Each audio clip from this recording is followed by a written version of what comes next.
All right, y'all. Welcome to another I Had No Idea podcast brought to you by Landlocked Entertainment. This is going to be a different one, switching it up. I'm excited because I'm with Hannah again. I think um, she's someone who's been very, very open to helping. And so this podcast, I'm not going to be asking the questions. I'm going to be answering the questions. So if that's how it's different. And I don't know any of the questions that you're going to ask. Mm-hmm. So it's kind of fun for me that I'm in the hot seat because, yeah, I really have no idea what you're going to ask. So Takes the pressure off me this time. So they're focusing on you now. So and I'm excited. I love, that's one thing that people I don't think realize is I like being behind the camera. I like being on the other side of the camera. I like being on the other side of I like being interviewed. So yeah, I've been really looking forward to this. Yeah. So hope y'all sit back, relax, get some snacks, and enjoy. So hey, thanks again for doing this. Yeah, no problem. I think it's important for people to get to know you a little bit better and maybe have you get a perspective on you and what you've been through in the same way that you get that from everyone else. I think it's, a very valuable thing. So yeah. Anyway, I thought we would just start by getting some background on how you grew up, that kind of stuff. Yeah. Just get into it and, You want me to start from childhood, or when you want me to? Yeah, that's fine. Just I know you were adopted. Mm-hmm. If you want to give some insight into that. And yeah, that's a good place to start. I was adopted at 7 months from South Korea, and my parents lived in Olathe, Kansas. mm-hmm. So we were there until I was about 2. Then they moved us to Lawrence because they wanted to be in a more diverse town and area. And they wanted us to grow up where it wasn't all super, Johnson County is very preppy and very just not as diverse. So they wanted us to have more of that in our lives, which I'm very, very grateful for. I love Lawrence. And so yeah, was in Lawrence for about age 2 to about, I think, age 19 or 20. But growing up, it was my sister and I in the house, and then my mom was a stay-at-home mom for a little bit. So also she watched my 2 cousins. So I grew up with 3 girls, and then I saw my brother. He was in the military. He's a lot older, 16 years. So when I was in, I think, my second year of preschool / kindergarten, he was getting out of the military. So got to spend time with him, lived with him. He was my favorite person growing up.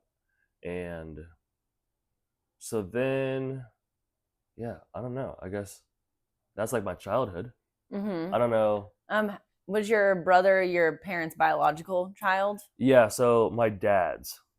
So he was my stepbrother. Okay. Yeah. Which I guess realistically, technically would have been half, but because I'm adopted and there's no blood, it makes it step, I think. I don't know if that's... Is that not right? I don't know. I came from parents that were together and we were all biological, so I don't... Because half is it would be half if I was my dad's blood. I mean, he's still your brother. Yeah, and I never called him anything that was different. But people would be like, "Oh, that's your stepbrother," and I'd be like, "Well, yes, technically." But yeah.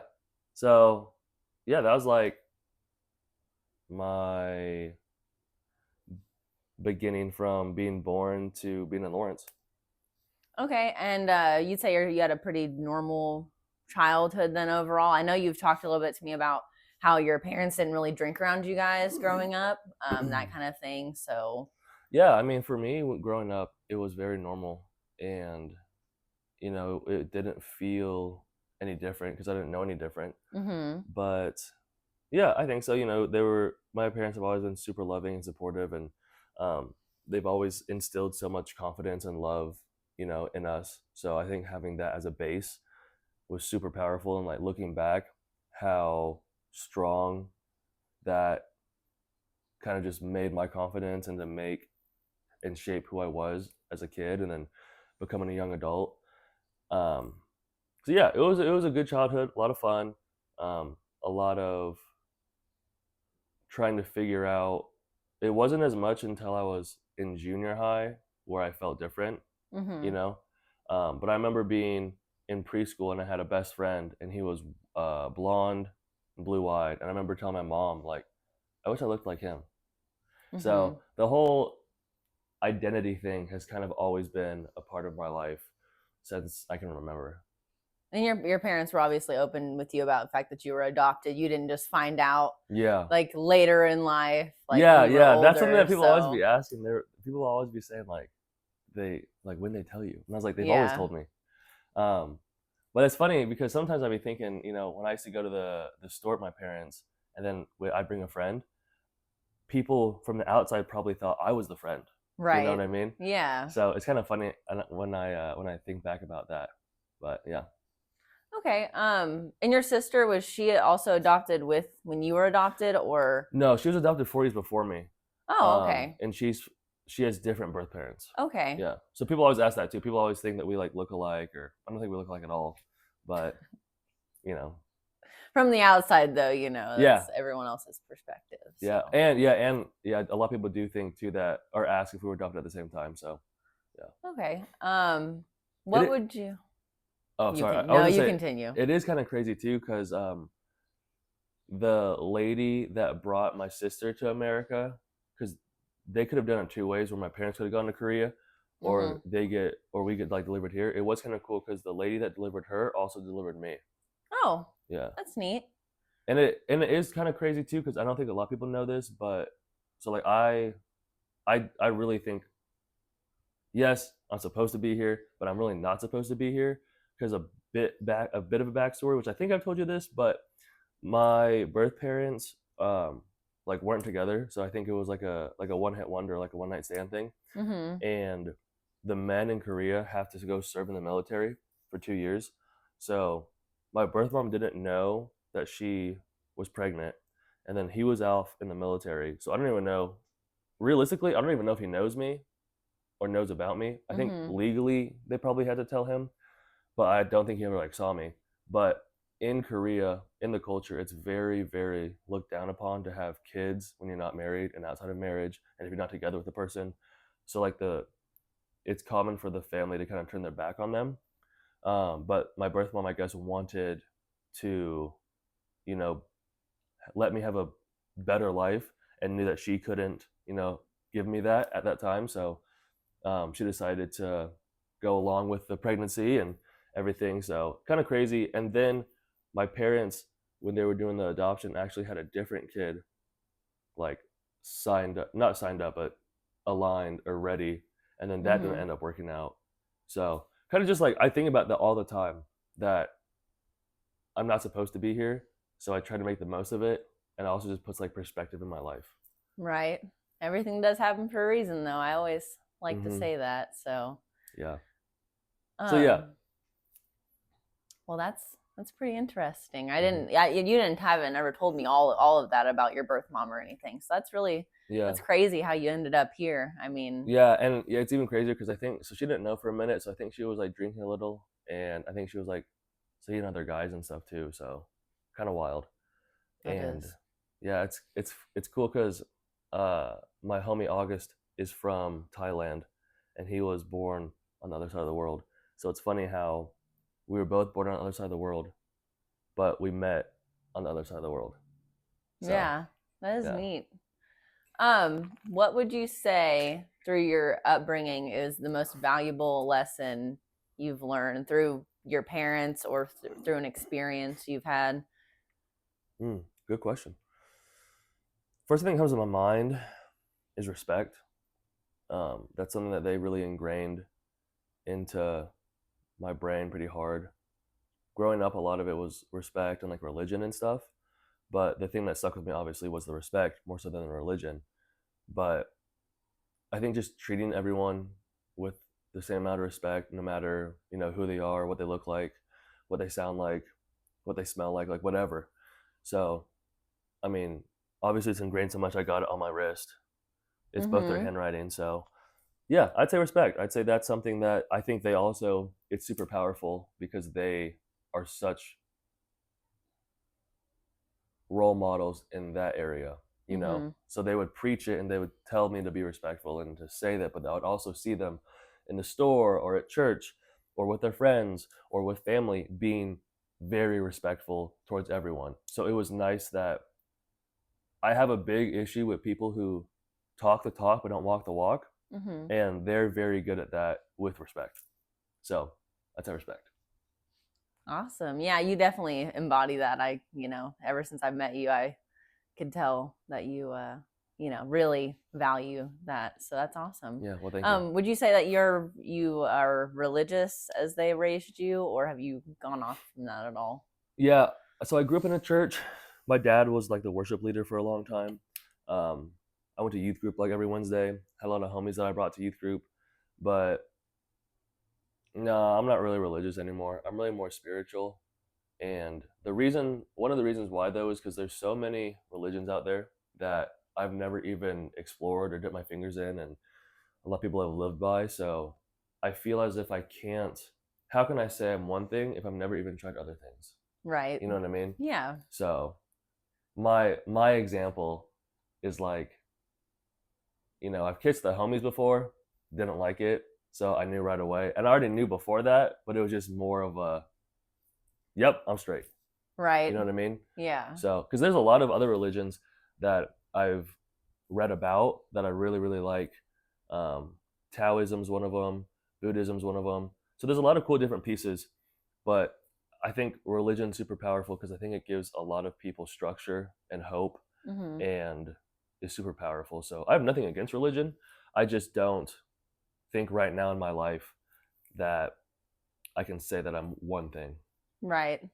So I really just believe in the universe, and I think everything happens for a reason. I think, you know, when I do certain things, it lines up perfectly. That I just know that it's the universe. I do think there's a greater power. I don't know what it is or what they are, or if there's multiple. Or I also really like how the indigenous and Native American population.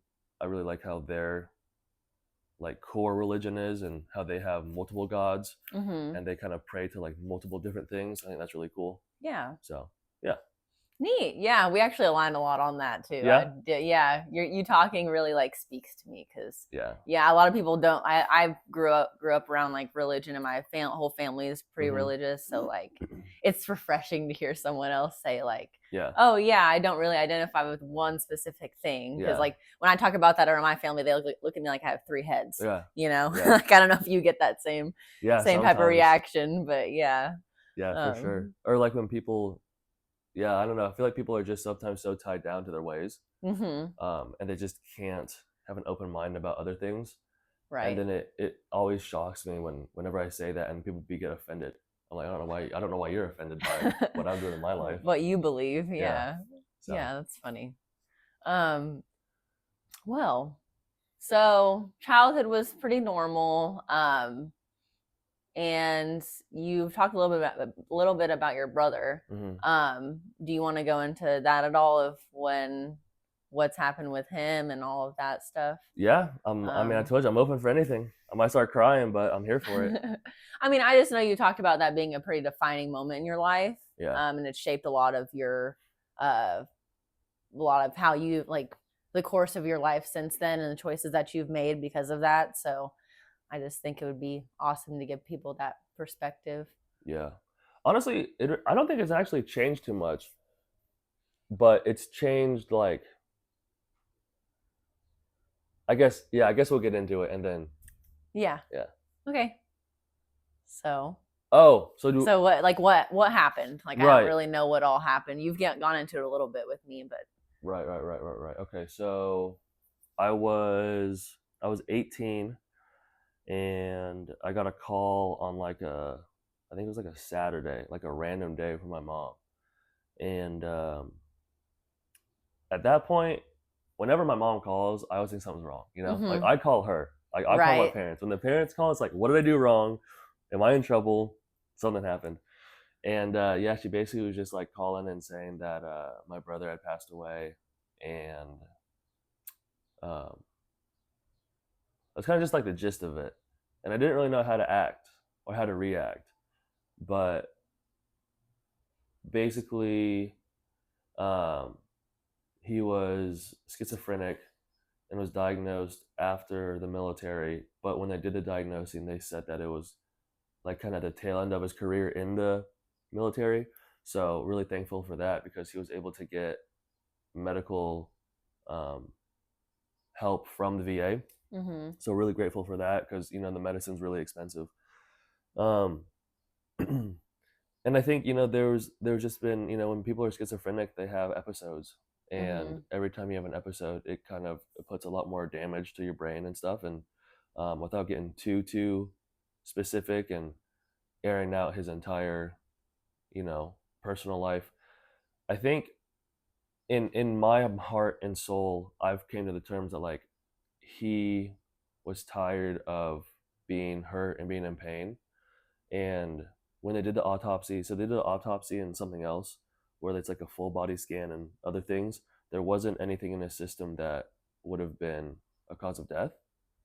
So it wasn't like there was a whole bunch of alcohol. It wasn't like there was a whole bunch of drugs, anything like that. So I think him, his spirit, and just like the universe was just kind of like, I'm kind of done.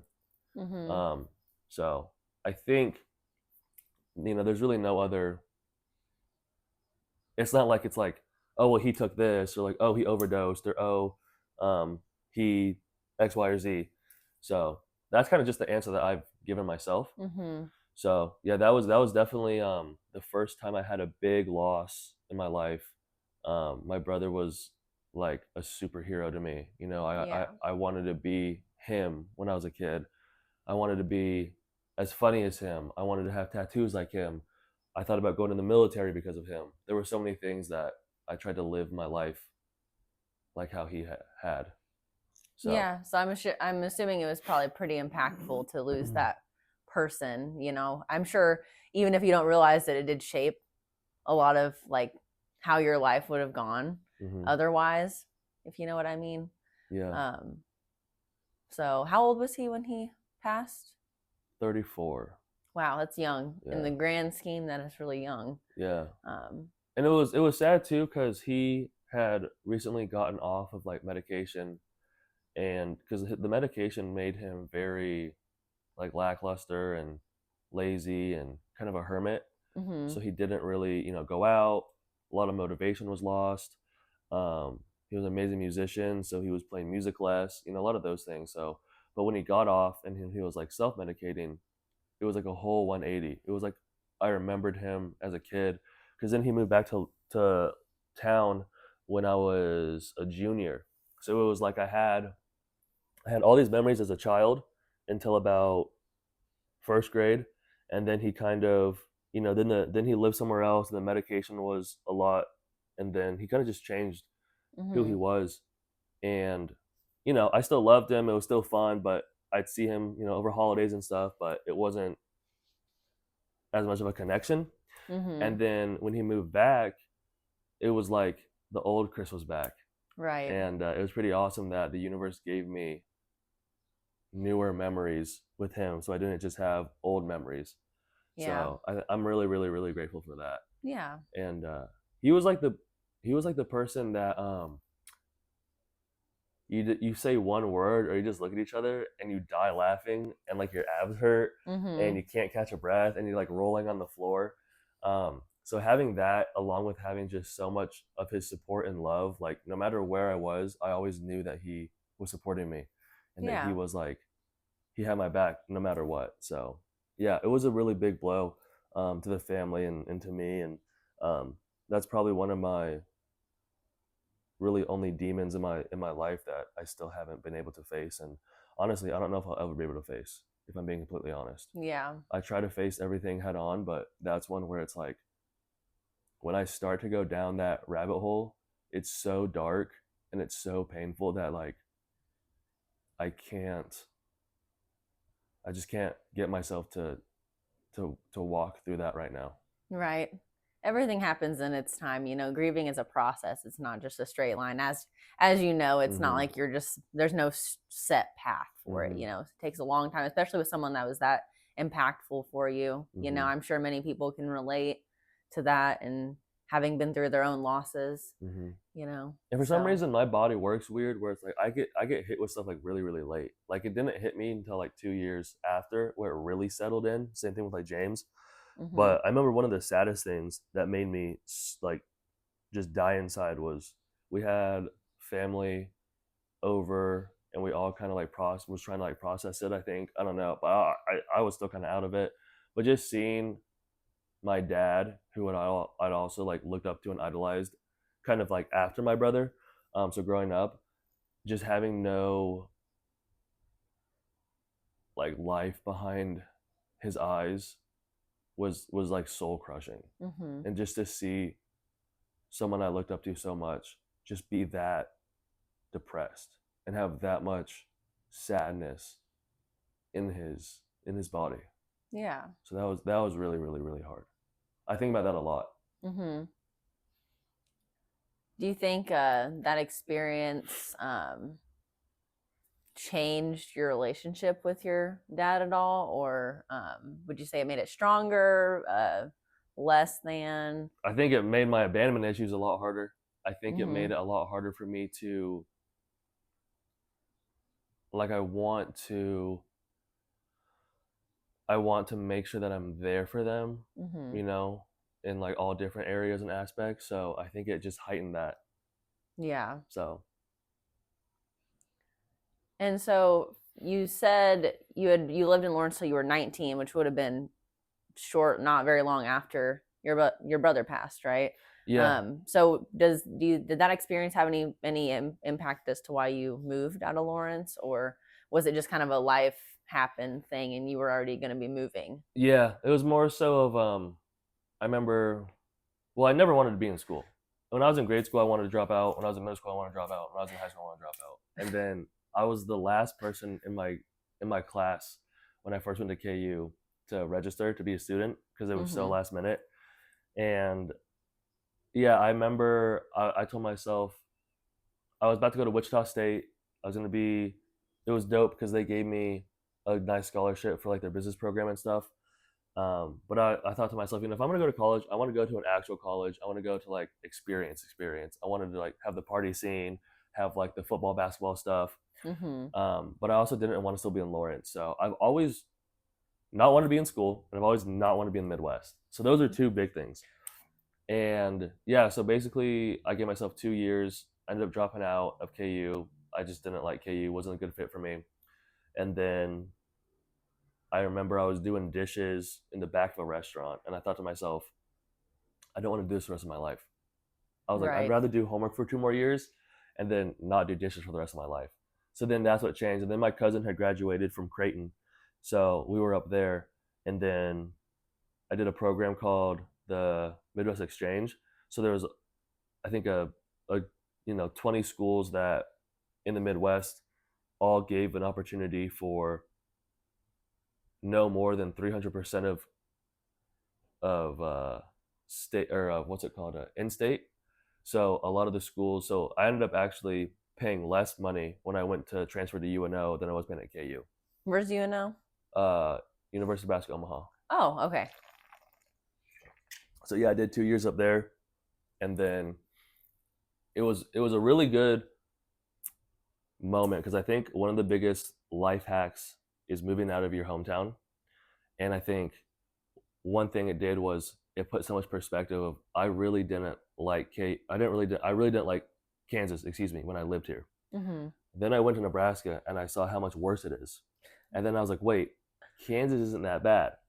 And then after I graduated, I moved to Colorado, which is where I'd always wanted. Well, I've always wanted to live in California, not anymore. Then Colorado because it's my mom's favorite state. So I knew that if I lived there, that it would get her out there more.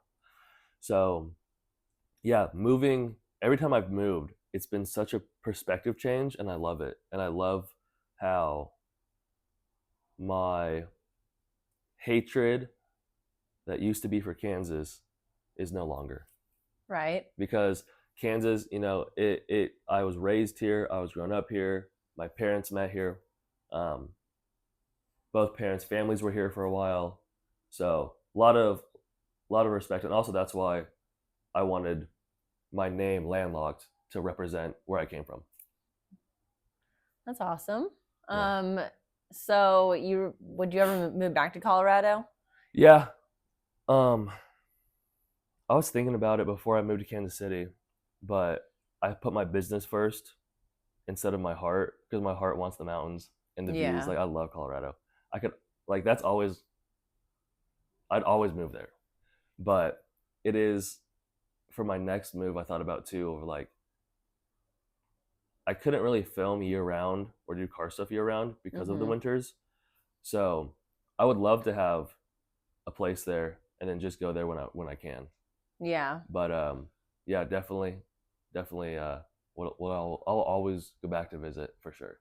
So you moved back from Colorado because James passed away, right? Yeah, so the two big reasons why I moved back from Colorado was because I wanted to be there for James's family and I wanted to pursue my YouTube career. So it was it was kind of a and that's the thing too with Colorado. I never really give it my full I didn't really give it my everything. So when I went out there, I had to go back to Nebraska for court and ended up losing my license and then ended up losing my job in Colorado. So then I had to find a different job. So I went to the school for a little bit, but it wasn't good pay. My last paycheck I think was 1,400, and that was only monthly too. Oh. And my rent was about 11 after everything. So then I only had about $200-300 for the rest of my bills and groceries and gas. So for a long time, I would just be walking to the stores and walking to the gyms. And then my ex broke up with me. And then 18 days or 16 days after that, James passes away. And January and December are pretty hard because January is my brother passed away 4 days before my birthday. James's birthday is on the 20th, which is 10 days before my birthday. But my homie Carlos passed away on James's birthday. So a lot of loss and hardship in December and January. Mm-hmm. So it was pretty rough because I was very, very alone. And I didn't really have friends in Colorado. I had some car homies, which I'm very appreciative for. But like I just needed a hug. And I didn't really have that. So and then also when I went down there, I had some money saved up, but Colorado is so expensive, and I know it was gonna be expensive, but I thought I was prepared, and I thought with this job, it was like the most money I'd ever made.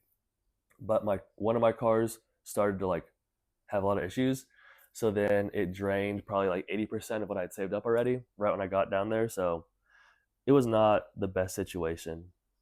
What would you say is the biggest lesson you took away from that whole experience? Honestly, be more prepared financially. Everyone says moving always costs more than it really does, and I learned that the hard way.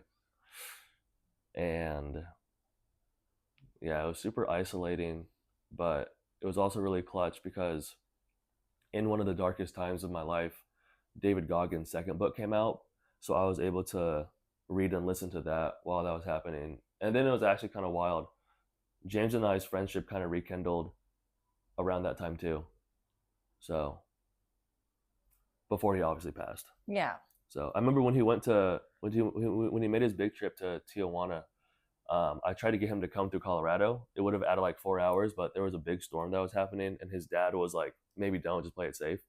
But yeah, it would have been crazy. And I was supposed to see him actually too when I was back for Christmas, excuse me, and stuff. Um, but some personal stuff in his life had happened, so he just needed to be alone. Mm-hmm. So yeah, pretty crazy how life works. Yeah. Um, so then you moved back here, obviously, Mm-hmm.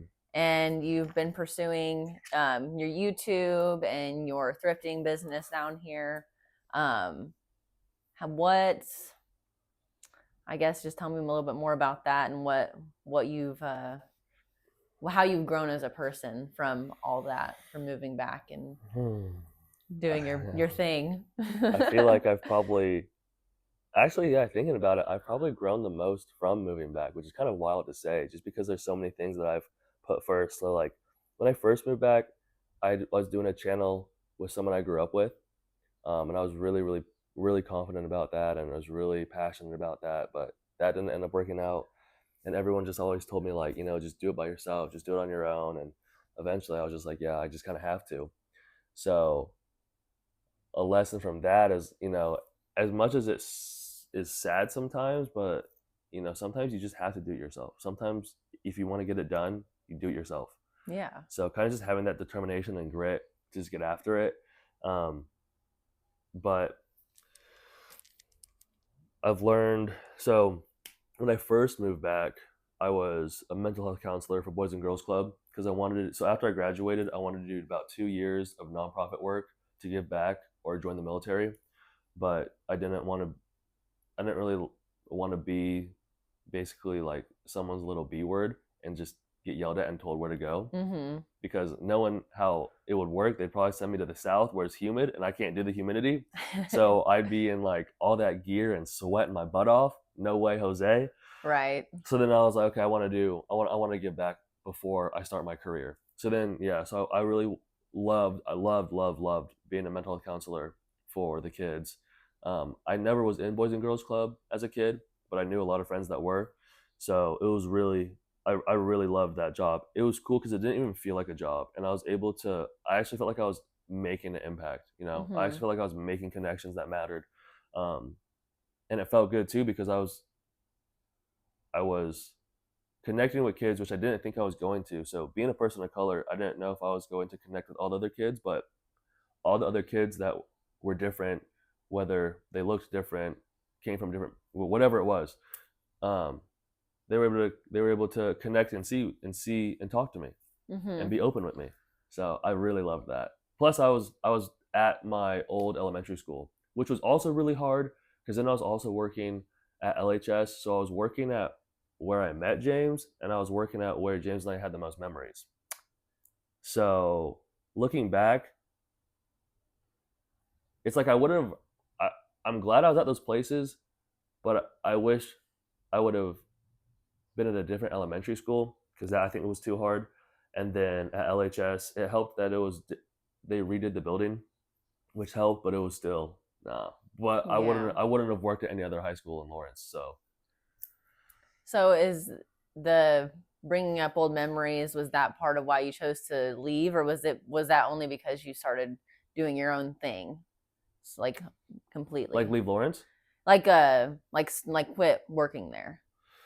No, I only worked at LHS just for extra income, um, because my Boys and Girls Club job paid really well, but it wasn't full time, Mm-hmm. so I needed a few more hours. But yeah, honestly, just I think I was only there for maybe 4 months or so, but yeah, it played way too much of a toll on my mental, Yeah. so I had to get out of there. Yeah. Yeah. Um, so I don't know Oh, where to you were go also from talking about here. lessons about like my own business and like moving and Yeah. yeah, it's when I moved to Kansas City, I had a job working for a beverage distribution company doing sales. And I always thought, I could do sales and stuff like that. And girl, I was only there for like 2 3 months because it killed me. Like it coming from working with kids and helping kids to doing this other job that I felt there was no purpose, there was no point. It was just for the company to make money. And I felt like I was selling my soul and I felt so drained. And I felt so when I left, it was so freeing. It felt like a fog or a depression that I'd had for years was lifted and my energy was back and I felt energetic and I was happy and I call when I get high, but it's like head highs. So my body will naturally get a euphoric feeling and I'll get almost, like when you ever played Sonic. No. You ever played Mario Kart? Yes. When you like get the star and it's like you're like going through everything and it's like you're like amped up. Uh-huh. Yeah, that's what I feel like when I get my head highs. or yeah, so I was able to get those again, like just so much there my love for life was back. My A weird thing for me that I can tell if I'm doing good is if I sing a lot, if I'm humming a lot. Cuz when I'm not, I don't know, it just like music just flows easier it's hard to explain. I'm probably Oh, making no sense. People think I'm tripping. I know what you're getting at though. I mean, I completely understand. You just, you feel better, more free. Yeah. I'm sure you felt very like just locked down and like, Yeah.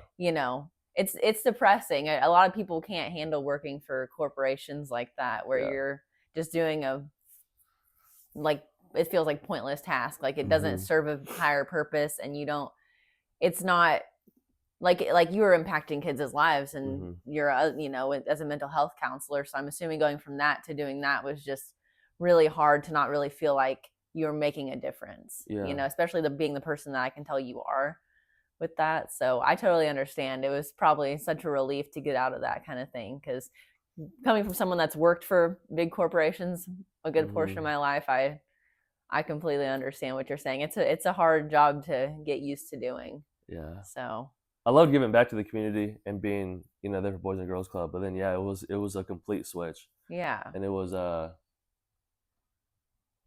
even though I'm making barely any money working for myself now, I can't imagine going back to work for someone unless it was like a nonprofit or something, Yeah.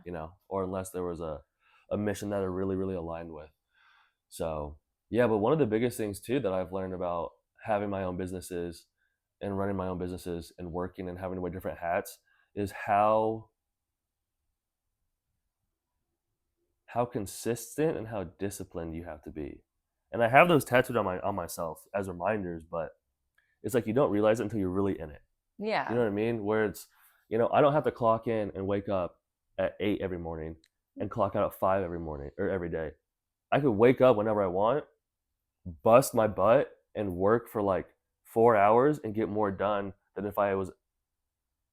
It's like my productivity has changed so much because I know what the task is and what I need to do. So it's like I can do that in X amount of time, or I can't do it in X amount of time. Yeah. So it's really all on me, which I also really like because then I'm not dependent on anyone. It's just me. So it's like, hey, if I'm not making my bill money, I need to get on it. I need to do this, this, and this. So Yeah. I like having that responsibility and I like having that pressure because it just seems more real. Yeah, most definitely. I mean, when you're driving your success opposed to like just working in for an hourly wage where you're like, I'm going to make the same amount of money regardless, that has to be super, Mhm. freeing and also challenging at the same time, which also helps you grow more as a person. Yeah. Um, Also, I think just with like my personality and stuff, it doesn't really align with working with someone for someone, yeah. especially just like usually it's working and like the big boss is like some white man, and I'm like, no, I'm not doing that. Right. But yeah, so it's Yeah. been really eye opening and it's been beautiful, and I've loved the journey, and I know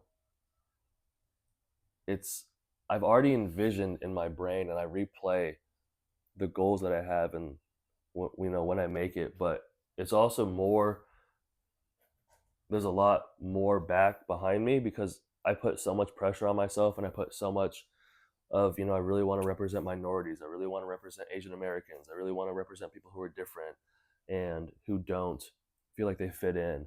And then I have a lot of people who I've lost in my life who I feel like I also do it for them. And I do it to like make my parents proud. And I do it too because I know, my parents are older. So I want to get these accomplishments and I want to share it with them, you know, before I can't. Mm-hmm. So I think it's just, being realistic and knowing that tomorrow's never promised, and having to the experience of like waking up and hearing that loved ones have passed and like a blink of an eye. It's it's what keeps me going, and seeing people out and about that don't have life behind their eyes anymore is also a huge motivation. Um, and it's sad, and I just have so much appreciation for the world and for having air in my lungs and being an able-bodied person, and just the chance to live this life is beautiful. Yeah. Super grateful for it. Yeah, that's awesome. I really love that. Thanks. So with all the lessons you've learned and all the growth that you've had this far, where do you see yourself going in the future? Like where do you see your life, even if it's not like a set, like, oh, I'm going to be doing X, Y, and Z, but like, where do you see yourself and your passions and In how many years? What's my goals? time frame? Let's say 5 years. I feel like that's a pretty realistic amount of time. Okay, 5 years. Probably a lot more stability with my income. Business has grown, say, employees or having employees, having, let's see, 5 years, hopefully having different homes in different states, um, having happy and healthy relationships with people in my life, and just continue to build those. Um, talking in, let's see, 5 years, public speaking, doing presentations and things, having a lot more podcasts, and a lot more self growth, a lot more meditation, and just a lot more challenges. So hopefully, and a lot more pho. Oh, and in 5 years, the new Avatar will be out too. So hopefully, even if everything's bad in my life, having Avatar Last Airbender, I'll be all right. So that's one of like the biggest things that keeps me going. I love how you put that in there, Avatar. That Sorry, I would. That was not expecting that at all. I would die for Avatar Last Airbender. So they have a short film coming out with the original Team Avatar. That's going to be, I think, 20 years, and then they just confirmed release that there's going to be a new Avatar series coming out, and then I think there's also, I think, one or two books that are also going to come out too. So a lot to look forward to, and like one of the biggest impacts in my life is that show, and I love that show. I mean, I watch that show once a year and I cry every time. Really? Yeah. I do love that show too. I loved it as a kid. It was one of my favorite shows for sure. So for a long time I didn't know. So I have this and this, but I think I want to get Iroh up here drinking and eating pho, and then like the Western air temples in the background. That'd be cool. Yeah. That'd be dope. So lots of Avatar coming up in your life, pretty much. Yeah. Highlights of the next 5 years. No, I'm kidding. No, yes, that's what I'm looking forward to. It's one of the highlights, yes. So even if my life goes to crap and I lose everything, I have Avatar Last Airbender. See, always looking for the positives. That's pretty great right there. Just, Thanks. Thinking of all the positives, even if it's just Avatar. I think that's something too that a lot of people get confused about. A lot of people think that I'm always happy, and I used to always be always happy until my brother passed away. And then for a long time, I was in a deep depression. But one thing that I always try to do is I always try to smile, which that kind of went away for a while, but it's definitely back now. And also just being positive and being, there's already so much negativity in the world. So why would I want to put that out? And just because I'm feeling negative and sad and depressed doesn't mean that I should put that on you or put the energy into out there, Yeah, but it's also okay to feel your feelings even if they're not great, Yeah. Yeah, and that's one thing I've always been super emotional ever since, and I think it was growing up with 3 girls, is like, I got to see more of that side. I got to be more vulnerable. I've never been one to shy away from crying, or whenever I go to LHS and talk about Kind of Just Because, I always end up getting so emotional where it's like I'm up there standing in front of all these kids and I'm trying to put myself together. But I also think that's something that's super powerful, of being emotional, being vulnerable, letting people see those, and not having those walls up. I think it's really, really important, and it's real, right? So so as a man in today's world, I'm sure that's been, although you had the experience of like being shown it's okay to have your emotions, which is why it's easier for you to do that. I'm sure you've seen the other side of that, of the how there's a lot of stigma behind men showing their emotions and being vulnerable and being open and crying in front of people. What would you say to any man out there who might struggle with that and being open, and what your experience has been in life? Because I think you told me before that you've had people tell you, like, when you've posted things being vulnerable, they've told you to take it down or whatever. No, don't. Why are you saying that shit? Kind of thing. So what would you say to that side of it?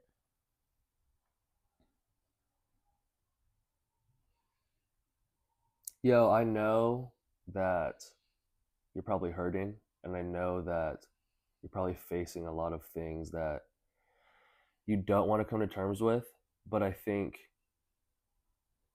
at least being real with yourself and at least letting yourself feel those things and feel those emotions and be emotional and to be just 100% you is the first step.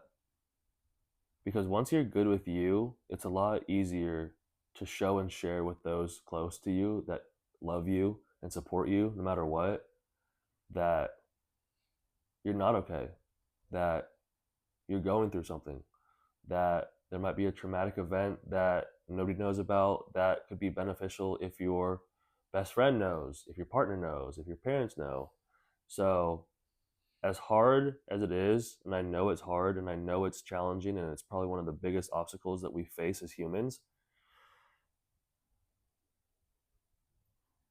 just letting your guard down and letting your ego aside for a second. Because why walk through the storm and the fire alone when you don't have to? I love that. That's awesome. Thanks. And you go to therapy too, right? And that's something that I feel like there's stigma behind men also going to therapy and talking to people. So yeah, I mean, well, yes, it is. It's therapeutic to me. So I go on these walks with this very beautiful soul that, shout out to Mindy. She is so amazing. And yeah, so I guess I do. I don't, it's not like the traditional, you go and sit down for an hour and talk about your feelings and they take notes. It's very more, it's not that at all. It's really just two friends talking, but it is therapeutic. Yeah. So I do just call her my therapist because that's basically what it is. But yes, so a big thing I do want to touch on that is, like, I've probably been to 10 different therapists and none of them worked. So for the longest time, I was like, I'm not for that. It's BS. They just take your money, all that. But it's not. Once you find the right person, it's amazing. It just sucks because it might take you 10 times before you find someone. It might take you 20 times. It's also like, what works well for you? Like, we go on walks. That's really dope. Some people meet online. That works great for them. Some people have to meet in person. Some people have to have a group therapy. Some people have to have somebody similar. So maybe someone who has had similar upbringings or from a similar area. So just really having to find the best fit. But yes, therapy 100%. And it's not even like, don't go to therapy when you need it. Go to therapy when you think you don't need it.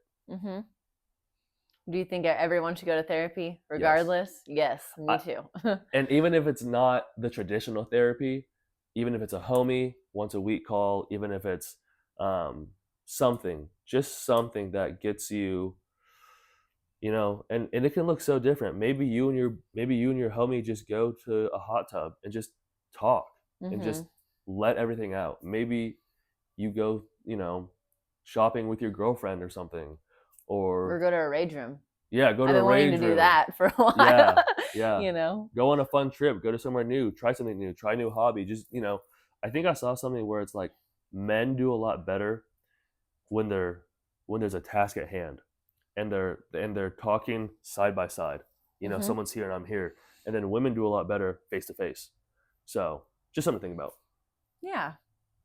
How much time do we have? Do you know? Have you been keeping track of time? Yes. I have not. We started at 10:28. It's 11:16, so it's about 45 minutes now, which is usually where I wrap it up. Okay.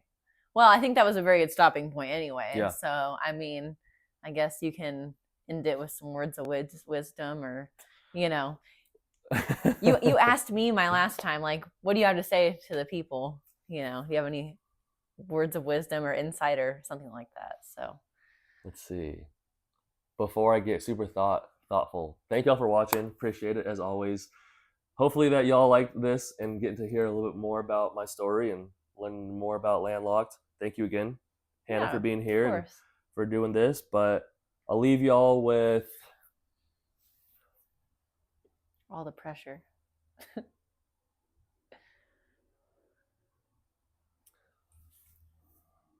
life isn't,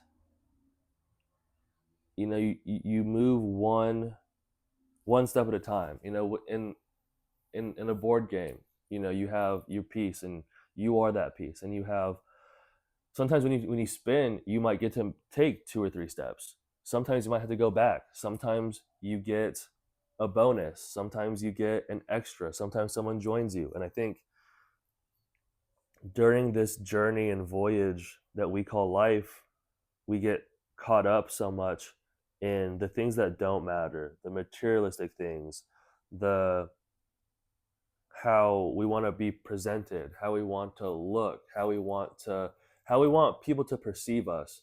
And what I've learned a lot from the monks and their teachings is that none of that matters. Our ego usually gets in the way. Why do you dress the way you do? Why do you carry yourself the way you do? Why do you ask yourself why? Is it because you're insecure? Is it because you have this idea of how you want to be? Is it because you got hurt? Is it because somebody once said to you, I don't like how you dress?